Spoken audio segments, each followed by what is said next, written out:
in the visible form of creation. We acknowledge this presence within us and as us, the creative energy of the divine feminine and masculine expressing in all our giftedness and creativity. We acknowledge this presence in our companion Mother Earth and in all sentient beings. This universal presence in everything we call the Christ.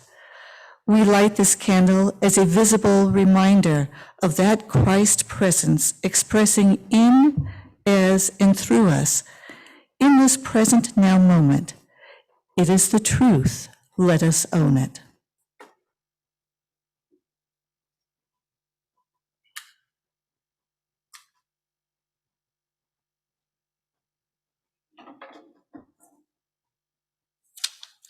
And now we have our opening song, I Am Free, I Am Unlimited, with Kalyana. Good morning, everybody. If you feel like standing up, you may.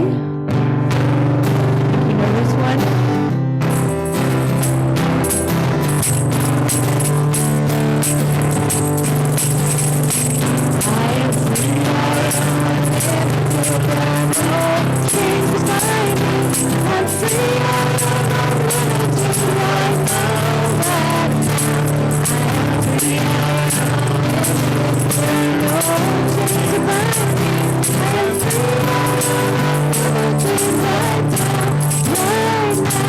I am free, I'm free,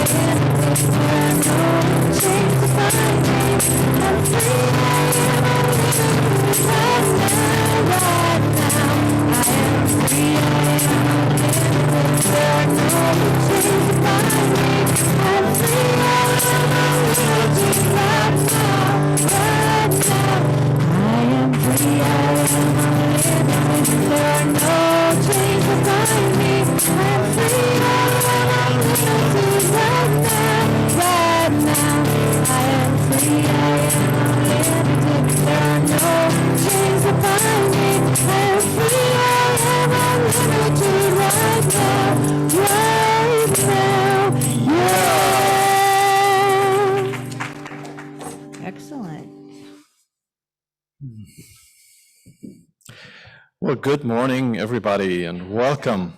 Nice to see so many smiling faces over the masks.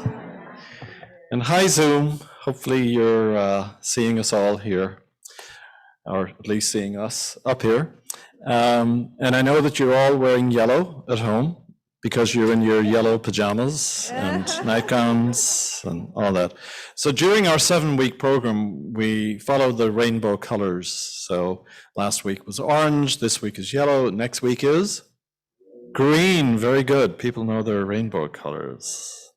So that little song that we sang is really us singing from our higher self to our small self, little self, trying to reassure us that despite all appearances, we are actually free in our beingness, in our spirit, if you will.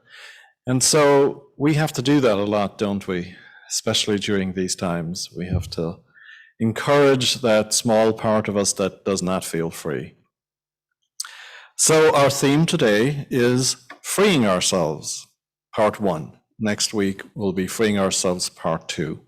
So you won't be fully free at the end of this service, but you'll be right there. And if you come next week,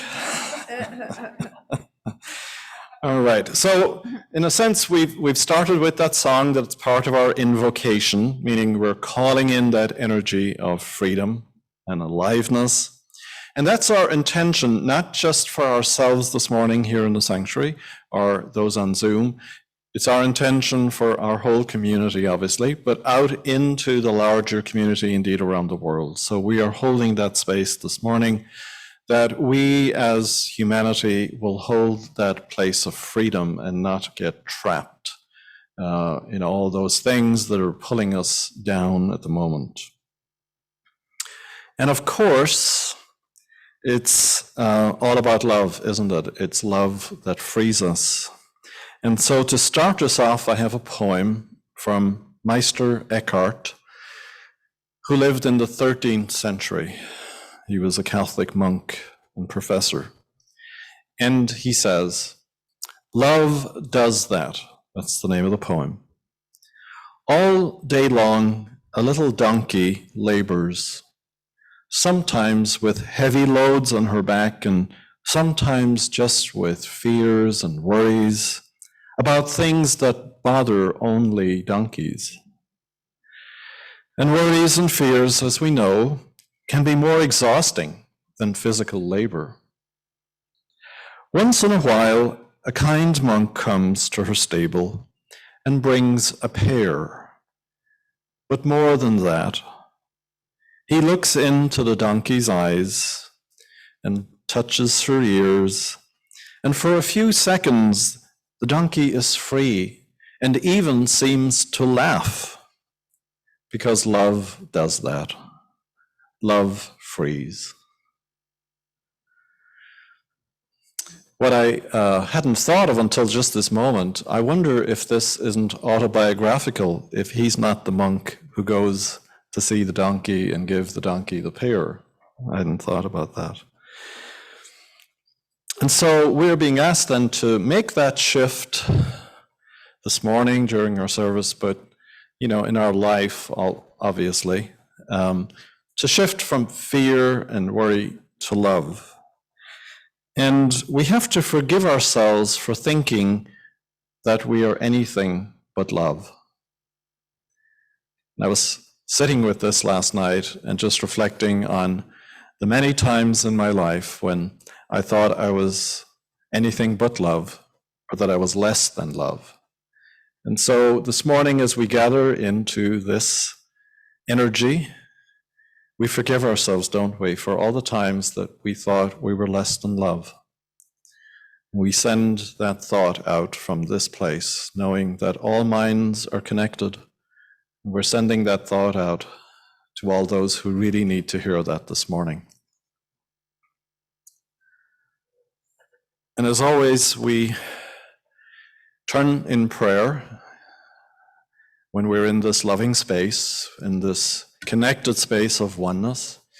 And we pray for all those who have asked for our prayers. And we just seem to be having more and more prayer requests. And so we start. I want to pray for my sister Betty Harding, who is in hospital in England, having some tests. For Diane Castro Weir's father, Bob, who's on hospice. For Dale Frank on hospice. For Claire's sister, Judy Cornell. For Laurie Eaton, for Jay Palmerino, John Giuliano, Brian Dowling, Alicia Clay, Sandy Spurgeon's mom. For Gary and Fran Clay, her brother and sister-in-law. For Umberto Torres, Judith and Larry. For Keith Malley, who's here. For Samini Kaya, Casey Kress, Joshua Coons, Justin Becker. For Daniel Jones, deceased, and for his family. For Denise Mozzetti and family. For John and Claudia Martin. For Kayla. For Paxton Baker. Dave DeGrasse, John Miller, Tiffin Dillon, Scott A., Rumi Daw, Michelle Demarest, and for Patricia Kastrop, that's Claudia's sister who passed last night. For Mike and Kendi, for Rob and Glenna, for Paul, Diane Dyer, and last but not least, for Pat Lind Kyle. Who else do we pray for if you would like to add their names to this energetic field that we are in?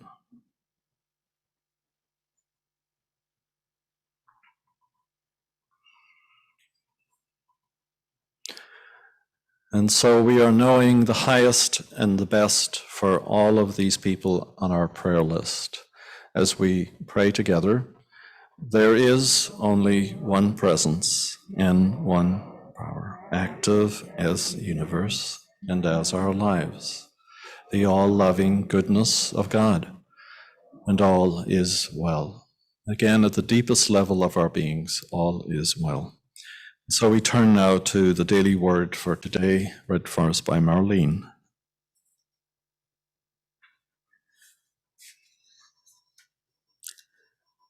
I am a peaceful presence to all.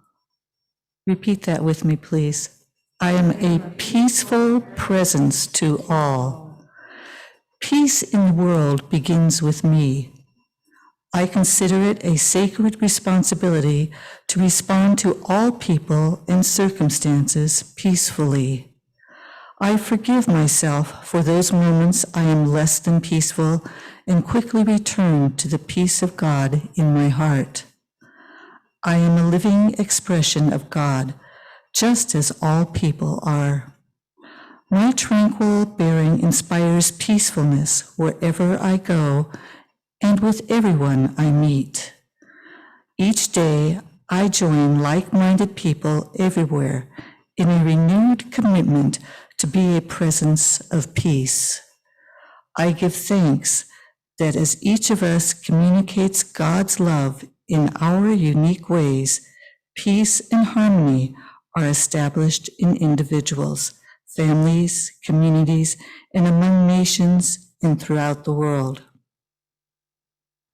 World peace.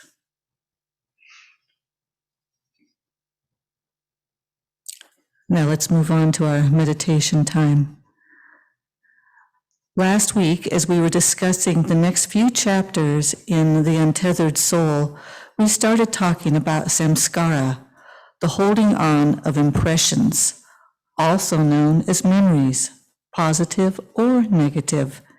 In yogic tradition, samskaras are considered one of the most important influencers in our lives.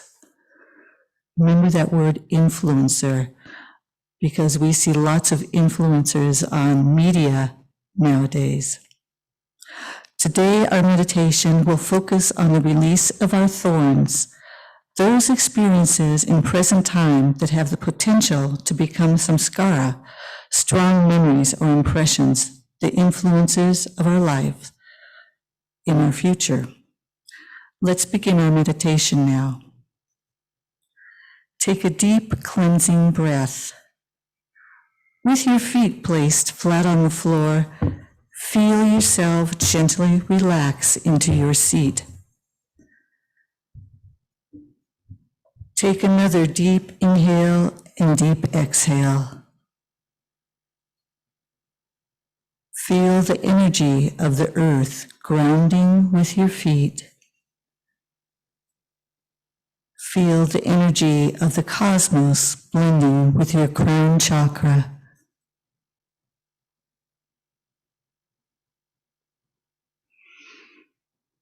Take another deep inhale and then exhale.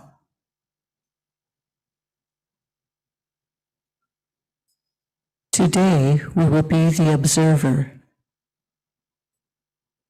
Imagine your higher self, your complete, real self, sitting just outside your body and a bit higher than your body.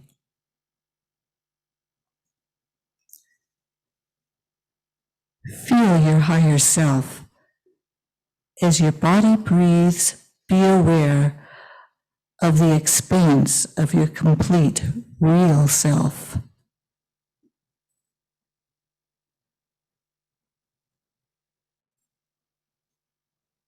Feel how it's naturally tuned to the sound of God's heartbeat and breath.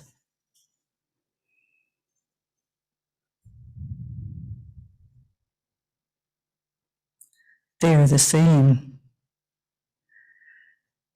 This is who you are and who your body can call on every moment of your life.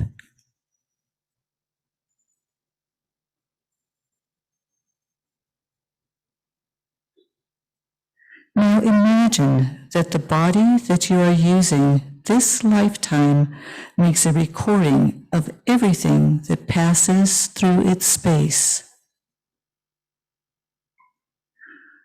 We each make one of these recordings.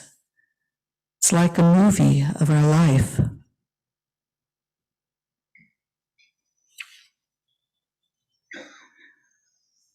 Rewind that recording that you made today just before you got up and play it through to this moment in time for your complete higher self to observe.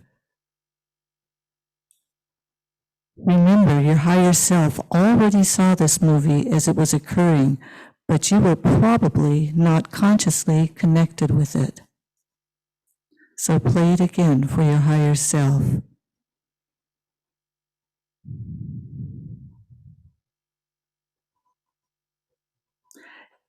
As you are consciously sitting in your higher self right now, notice the scenes passing before you. Let them each pass by in front of you. With no judgment, just release them as they go by.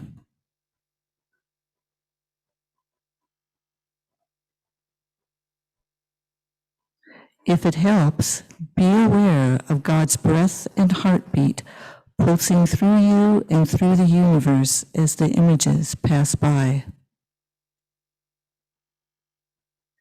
Feel each image float by and melt into the universe.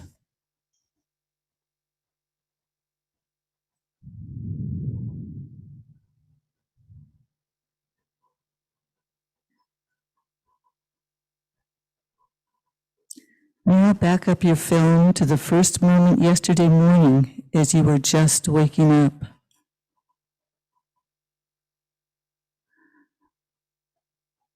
Play this part of your film for your higher self.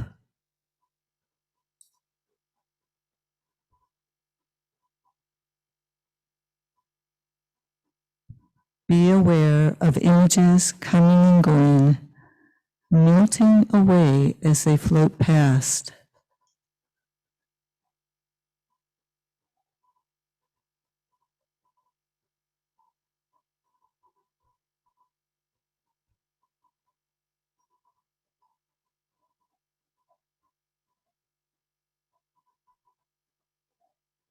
This film is not who you are. You are the observer, the one who holds no judgment, the one who lives in God's heartbeat, the one who is the breath of the universe.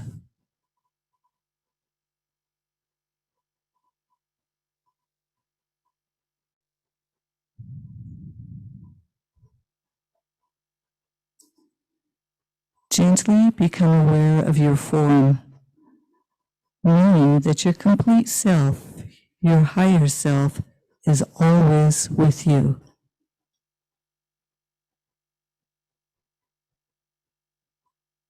And now let's listen to Kalyani's music.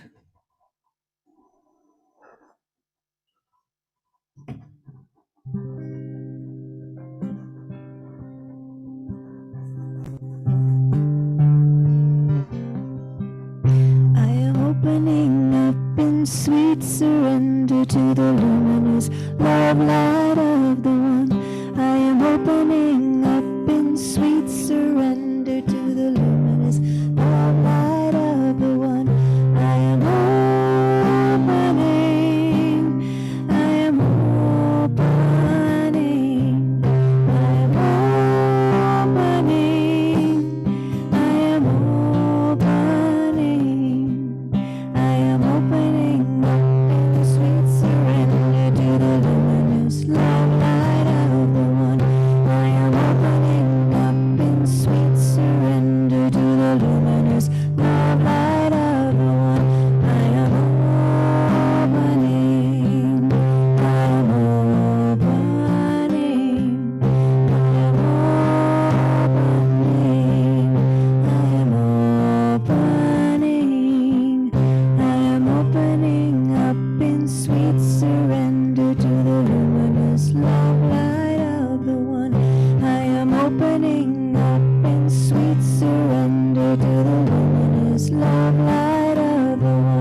So, the talk title today is Freeing Yourself from Pain.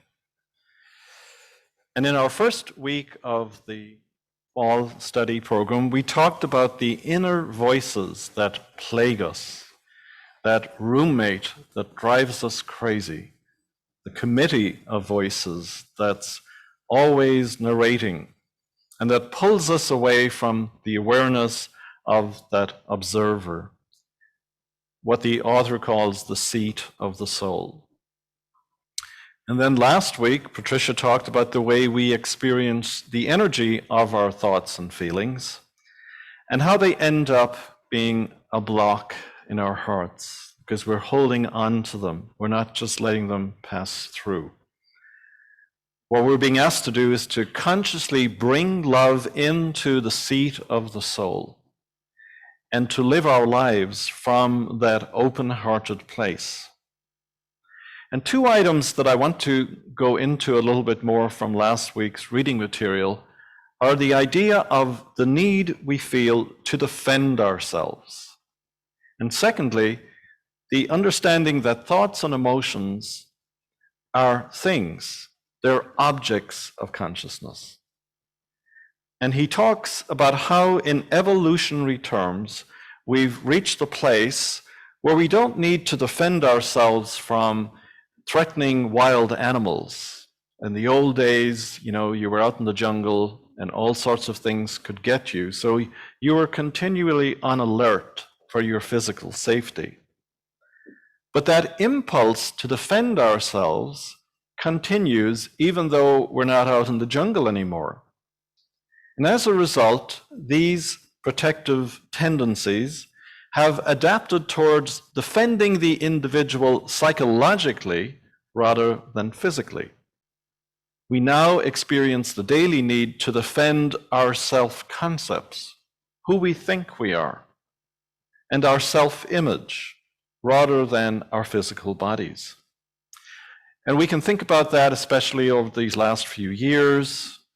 Politically, which side of the divide are you on? And you've got to defend your position, don't you? You've got to defend your guy or gal, and you've got to defend your beliefs against the other person's beliefs. And then, of course, with the pandemic, we know that we've gotten into a similar battle, defending our self-images and all of these issues that come up around the virus and vaccines, etc. And this need that we feel to defend who we think we are around others is the reason that our hearts close so much. I'm sure you can think back over the last few hours, days, years, however long, when someone just says something that's not your position on whatever, and you just feel yourself withdrawing. It's like you want to be out of that conversation. You want to be away from that person or group. And one of the keys for freeing ourselves is to realize that our thoughts and emotions are just objects of our consciousness. And he puts this very beautifully in the book. They're like clouds passing through the sky. If we can kind of take a step back and have that sense of detachment, then we can just see them as clouds going through our minds. We don't have to get hooked by them and grab onto them and hold onto them. When we are in that defensive place, all we see are those clouds. That's all we're just taken over by them, aren't we? And we totally forget that we're the clear blue sky. And putting that another way is that we forget that we are the consciousness in which thoughts are arising and which emotions are passing through. We get confused. And so the secret then is to remain in that place of awareness that realizes that you are not your thoughts, you're not your emotions. I remember the first time someone said that to me, probably a therapist. And it was like, wow, I never realized that. I'm not my thoughts. I thought, this is my conscience speaking to me. I have to follow this. No, you don't. These are simply energy packets of information that you're identifying with. We are the observer of our thoughts and feelings, or we are the consciousness that is aware of having thoughts and feelings. And so, just a little exercise. I want you to do this. Just kind of, again, close your eyes, just be in your heart space, and hear the words, I am not my thoughts. Oh, what a relief. It's like the Way of Mastery says, admit you have murderous thoughts. Everybody does. What a relief. Oh, they're just thoughts. That's not me. And secondly, again, just bring your attention to your heart and just say, I am not my emotions. Can you feel the freedom in just saying that? And maybe that might just be your mantra that you'll use during the day when you find yourself once again getting hooked by whatever thoughts or by whatever emotions. All right, you can open your eyes and come back. I think some people have fallen asleep there. Okay. And he makes it clear it isn't about not having any negative thoughts, because that's a whole other thing that we get into, isn't it? It's sort of like when you're meditating, you try to block every thought from coming in. No, you're going to have thoughts, and you're going to have disturbing thoughts, you're going to have negative thoughts. So don't get into that game or that battle with your mind. The thing is, you don't want to latch onto them. That's what he's trying to say.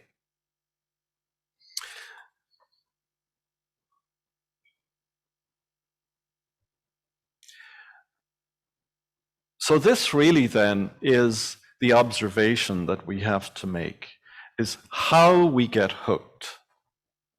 We can start to take that step back and then begin to wonder, well, what is it about that thought that hooks me so much? Why do I get so emotionally riled up because of this particular thought?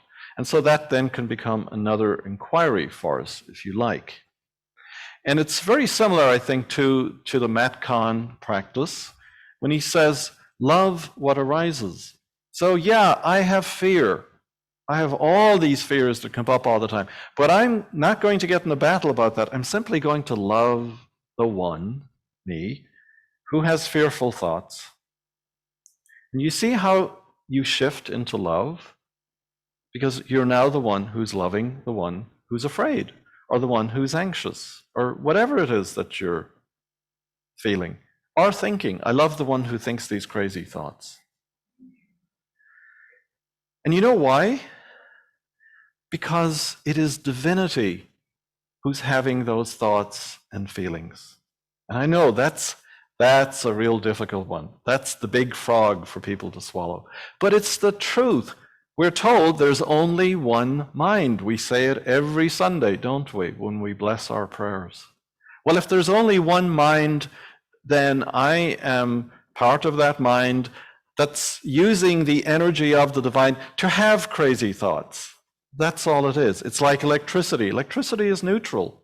You plug in a plug, you light a lamp, your hair dryer, whatever. Or you can, use electricity to burn someone or something, or you could use it in a way that's bringing injury to others. But we are that electricity. We are that intelligence. And the more we start to believe and to think that our thoughts and our minds are actually divinity, the more they will start to be divine. And the more we will start to see that shift when we start to see ourselves as the divine in action. And today I want to move into the third week material that deals with how to free ourselves. So what is the one constant in our lives?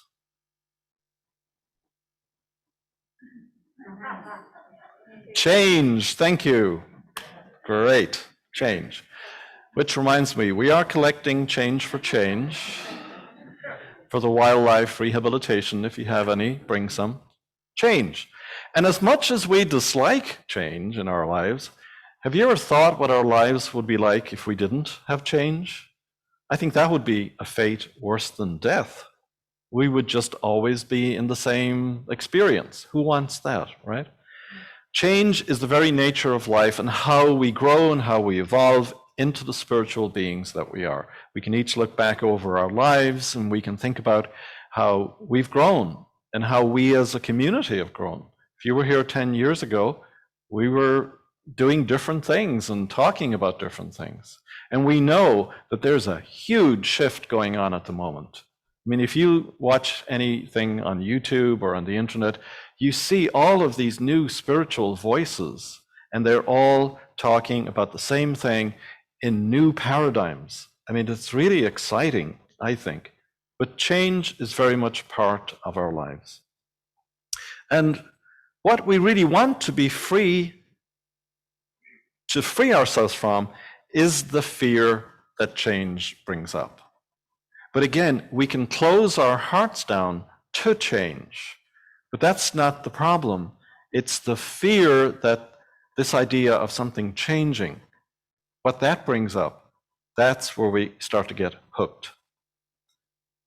Did you know that fear is a thing? It's an object. And so we can treat it the same way as all the other objects. This is an object. Fear is an object. Now, doesn't that give us a different sense of how to deal with it? We have the ability to have an experience that brings up fear in us, observe the fear, and not let it overcome us, and we can just let it go like a cloud passing in the sky. Mostly, however, what we do is we grab onto that fear and then we bury it somewhere in our bodies, maybe in our gut or our stomach, or some place where we can feel the pain of it. And we hold onto it. And then we add more and we add more. And as he talked about last week, that's called a samskara. It's like a pocket of energy that is very alive, and it's got some information that we put into that. I don't want to do that. I don't want to feel that. I don't want to have that experience. And here it is, living in my body like a little whirlpool somewhere. The choice is pretty clear. We either try to avoid fear by arranging life and people, otherwise known as controlling them, places and things, so that they don't disturb us, or we learn to allow fear to arise and to let it go. Is there such a thing as a life without fear? What do you think? Probably not. I mean, okay, if you're a mystic, perhaps. Again, we know from Ho'oponopono that we've studied many times, that if you have fear stored up somewhere like that in your body, that it will attract challenging experiences and interactions with people to bring that fear up. Because the fear is saying, hey, I'm trying to get out of here. And so I'm going to have you have this experience with someone. And you will have that fear. If you can become aware, as Singer says, and observe and say, oh, this is the object that's stuck. I'm going to let go of this. I'm tired of having the same old experience over and over again, because the fear is just trying to get resolved. All it's saying is, let me go. Let the energy go. The purpose, or one part of the purpose of our spiritual lives, is to release all those kind of blockages that keep us trapped from being the great being that we are. They hook us into thinking that we're less than.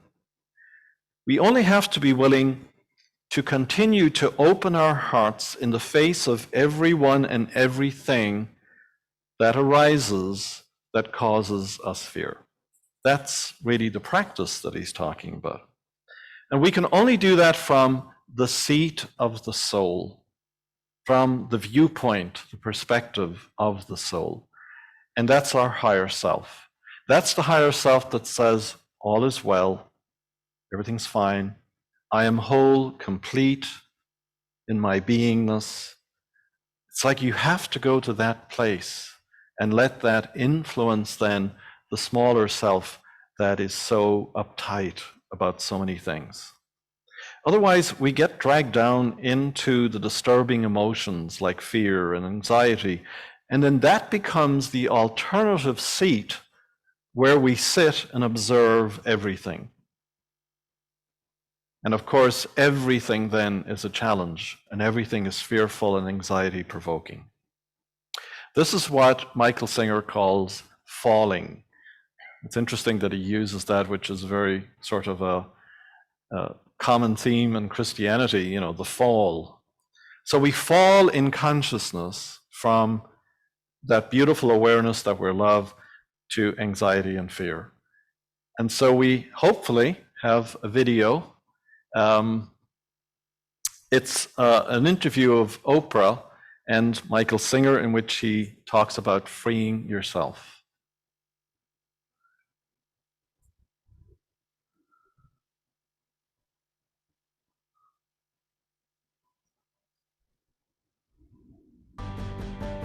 Good. Spoke too soon.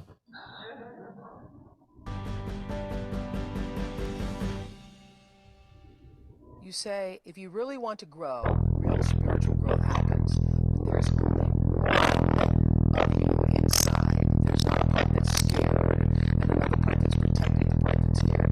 All parts are unified because there's no part of you that you're not willing to see. That's what being a whole person is, isn't it? It's integrity, true integrity. You're integrated as being. Isn't that why we're all here? To figure out how to do that? But it's easy. Make it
And wasn't it perfect that there was all that distracting noise? Because that was actually it was the perfect example. It's like, here's this noise, and you're trying to really pay attention to something else, the higher self, and meanwhile the lower self is going, you know.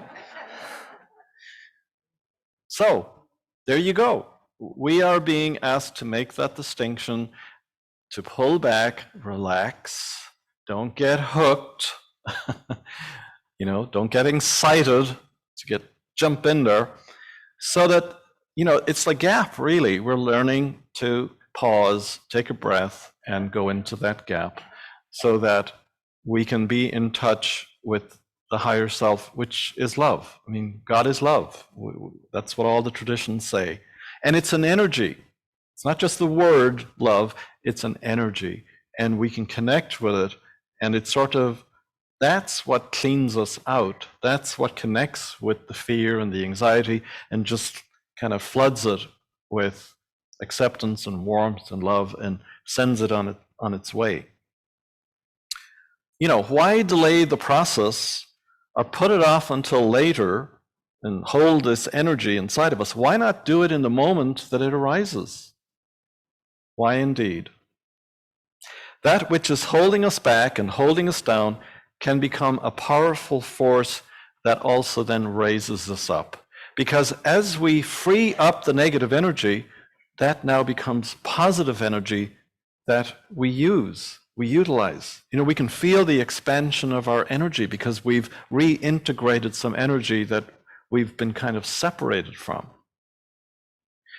He has one saying on his website that I love, and he says, "The mind is the place where the soul goes to hide from the heart." The mind is the place where the soul goes to hide from the heart. And that's what we do. We go into the story and we have the story going. And because we're there, we're not here. And because we're not here, we're not in touch with that flow of love and energy from the divine that we are. So in today's section that we are studying this week, he talks about removing our inner thorn that Marlene did a beautiful meditation on. And it reminds me of a story by a Jesuit Catholic priest, Anthony de Mello. He was from India, Portuguese background. And I used to use his stories all the time when I was a Catholic priest. And it's a story about the king who he was having some issues, some medical problems. His hearing was bothering him, and he was just not able to sleep, and one thing and another. And so he decided that the solution to this problem was that he was going to have the kingdom carpeted.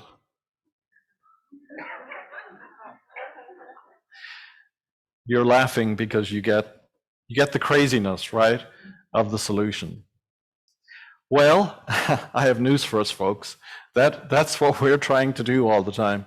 We're trying to carpet our kingdoms to reduce the noise, because we're looking at an external solution instead of looking for an internal solution to what bothers us. And so Singer describes the spiritual journey then as removing the inner thorns, the inner disturbances that bother us. And he says, imagine that you have a thorn in your arm that directly touches a nerve. And when the thorn is touched, it's really painful because it hurts so much. The thorn is a serious problem. The thorn is a constant source of disturbance. And to solve the problem, you have only two choices. The first choice is to look at your situation and decide that since it's so disturbing when things touch the thorn, you need to make sure that no one touches you or touches the thorn. The second choice is to decide that since it's so disturbing when things touch the thorn, you need to take it out, remove the thorn. Believe it or not, the effects of the choice you will make determine the course of the rest of your life, he says. And isn't that a great analogy? That's how we are As life bounces off of us and we interact with it, it's like we have a thorn, and we can continue to have this painful experience until we decide, maybe I should remove the thorn. So we only have two choices in this scenario of the inner thorn. We can either spend our lives making sure no one or nothing touches or disturbs us, or we can choose to remove the thorn by allowing our negative feelings to arise and to release them. Again, very simple exercise. Let's just connect with the heart space again. And it's always a little easier to do it when we have our hands there. We can feel our physical heart space, and we move into that spiritual heart space. And just say, I release all fear. I release my fear of, fill in the blank.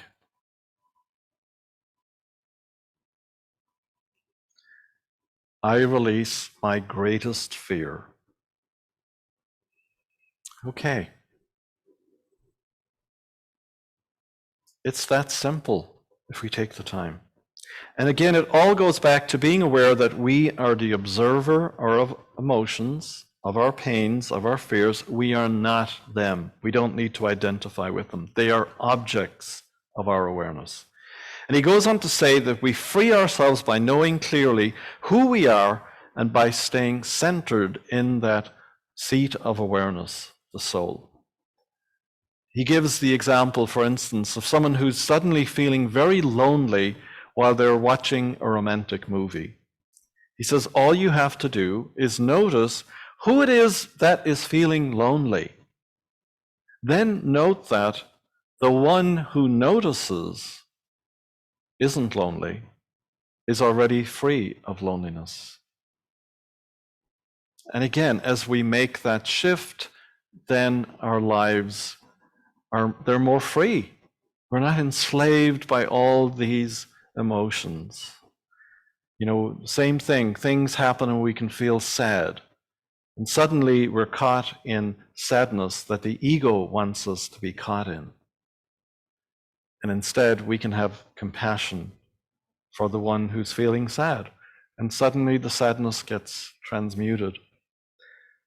The author tells us that the more we sit in the place of the self or the seat of the soul, the more we will begin to feel an energy rising up. We will actually feel this energy that is flowing behind us. He says, you know, we're stuck up here. We're very in tune with the energy flows here, but there's this other energy that's like flowing here. It comes, he says, from behind us rather than from the mind. This is the energy of spirit or Shakti, and it is the quality called love. And we can feel it pouring down into the crown chakra, right down through all of our chakras, and cleansing us. So maybe if you step into the shower in the morning, you can imagine this is a love shower. And if there's fear or anxiety or negative energy that you're taking, the first thing you're going to do is you're going to have that shower of love as you move into the day. And we find our way home when we start to realize that we can't ever be separated from love. That shower is always happening. And at any point of the day, we can reconnect with that energy and that love.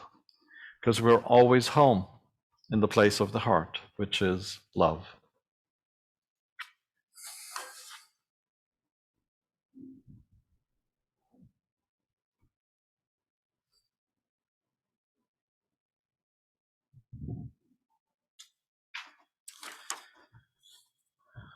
Okay, so we move on to our power statement for the month.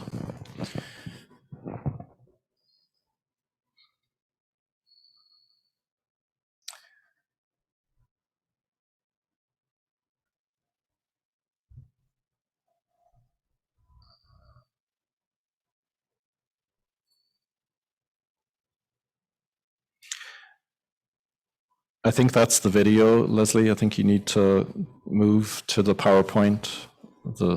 There we go. So our power statement for October is power of zeal. I ignite my zeal by focusing what brings me joy. Let's affirm that together. I ignite my zeal by focusing on what brings me joy. Okay. And as always, we have a time of gratitude for all of our blessings. We are so blessed in comparison to so many people during these challenging times. We're mindful of that.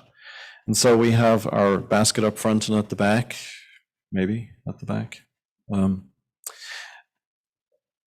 And we can make our love offerings at the end of the service. And so let's recite our love offering together as we enter into a real sense of gratitude. Let's just connect first of all with the gratitude, and let's feel that. And gratitude is also a cleanser. It sort of erases the anxiety and the fear, doesn't it? Together. My heart is open to receive, and grateful for all my good, I give fearlessly and with love. All right. And so now we have special music from Kalyani.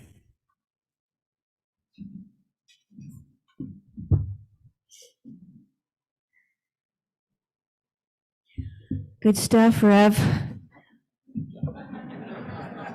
That was good. Thank you. That was good. Yeah, it was really timely because I think allowing freedom, especially for your significant others. Oh, no, not that. Just wanted to add that. That's taking it a step too far. Let's see. So this is a new song, and I wrote it after my mom passed, which was a month ago. Most of you know that. And someone said, one of my relatives said, well, it's the end of an era. Yep, and I just wrote this song with that in it. It feels very, there's freedom in this song.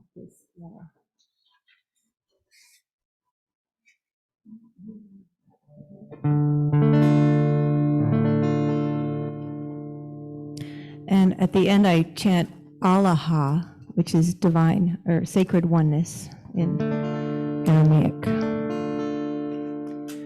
I dig myself out of the hole that I dug, wash myself clean of the lies I believed all my life. I have the tools to take back what is mine. I have what I'm seeking when I just go inside. It's the end of an era, and who am I now? I will be clear, I will never be the same again. Takes the end of an era to begin a new life. Thank you, my helpers, I'm opening my heart to the light. And every day this is where I begin, straight to the source of all love, the source of all light. I have the tools to help me align. I am what I'm seeking when I just go inside. Takes the end of an era to begin a new life. Thank you, my helpers, I am opening my heart to the light. At the end of an era there is transformation, gathering friends with faith and trust, with faith and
source of all love, the source of all life.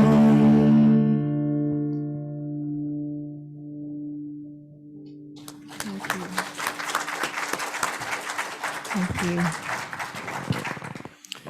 You did it again. Sounds like you wrote that to go with the talk.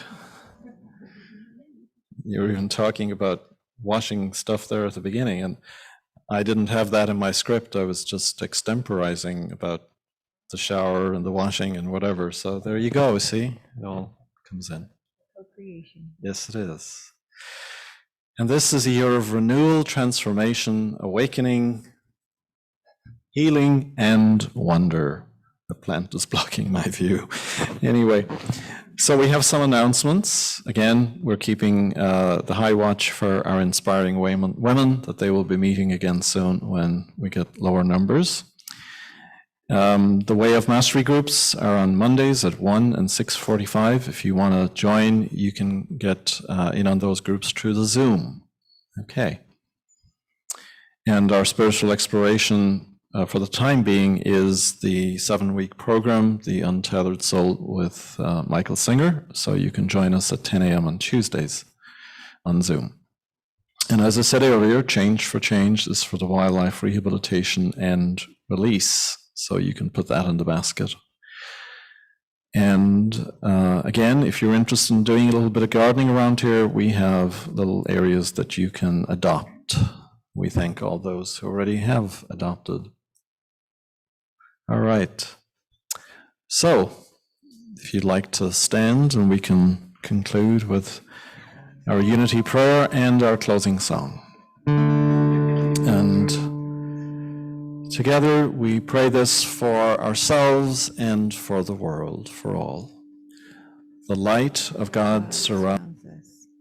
I am the light of God. Love of God enfolds us. I am the love of God. Power of God gives us. I am of God. Presence of God watches over us. I am the presence of God. Wherever we go, God is, I am, and all is well. well. Okay, take it away.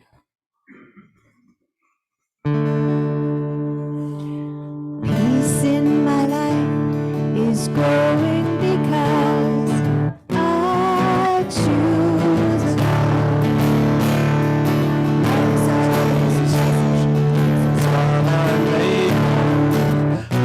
I choose love. We are a part of each other. We are one tie that binds us that can be undone.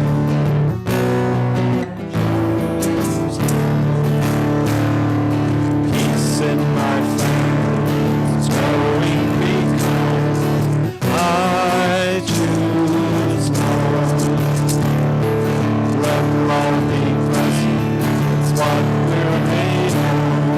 I choose love. We are a part of each other.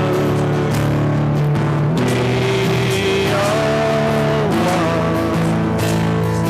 one loving family, sharing one sun. I choose love. It's for our lives, growing because we choose love. Let love be present, what we're made of. We choose love. We are a part of each other. We are one choice unites us. Let this be the one. We choose love. We choose love. We choose love. Yeehaw. Have a great week. Freeing yourselves.